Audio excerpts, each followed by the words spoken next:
Can't find love? That day is over. With just 8 numbers, we can reveal all your secrets to sex and love. We call it Secrets of Birthdays, the Love and Lust Report. Find out the secret to your heart at secretsofbirthdays.com.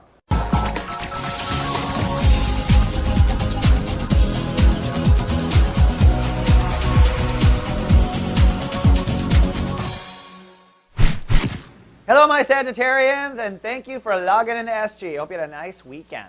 Well, it's an overcast, cloudy, introverted, and private day today for the Sages. You may even feel a little vulnerable. The moon is in Cancer and involved in a temporary grand square. Watch the zodiac weather to see what that looks like.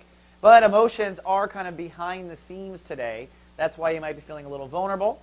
You might feel a little randy if you're feeling really safe and with someone that you have your boundaries worked out with.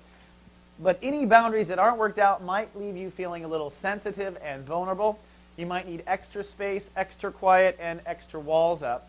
And you might be processing something that has happened in the last 30 days, such as a betrayal or any type of major loss where a boundary was overstepped. But overall, today is still about your self-nurturing. We're in Chapter 3 now of Sun in Pisces. And this week, Sagittarius will be laying down the platform for their self-nurturing in 2011 and far beyond. This is the graduation of a long Uranus transit. And that said, today Mercury rules the day, which means today is a day of information gathering and exchanging. Now, you are laying down the foundation for what it will take to self-nurture. Today's a great day to have a conversation with anyone that's in the way of that process or anyone you need to assist you in that process. So perhaps you need your roommates to start picking up after themselves because you cannot feel nurtured in a messy house. Today's a great day to talk to them and say, I really need your support here in my self-nurturing. Or just the opposite. You could actually communicate to someone or to yourself, hey, you know what? I promise to start eating twice a day or at least 3 times a day. Sages sometimes only eat twice a day, just a funny little Sag joke. But you might have a conversation with yourself. Or you might seek out information. Hey, what kind of nutrition is good for my blood type? Hey, what kind of sheet should I get because my skin is sensitive to certain sheets? This is a day of having conversations, finding information, and it all rotates around you taking care of yourself. Now that moon, I'll go back to, is involved in a temporary grand square today, or double opposition.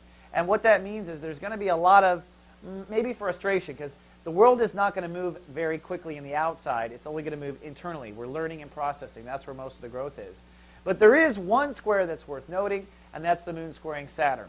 Today in your processing, you may have to deal with fears around trust and intimacy and friendship, or by being open or where your boundaries stand and what that means to your social reputation, or vice versa, how you're heading somewhere in society and how that can create fear with your boundaries, your trust, or your privacy. So working out public versus private today for a few hours during the square.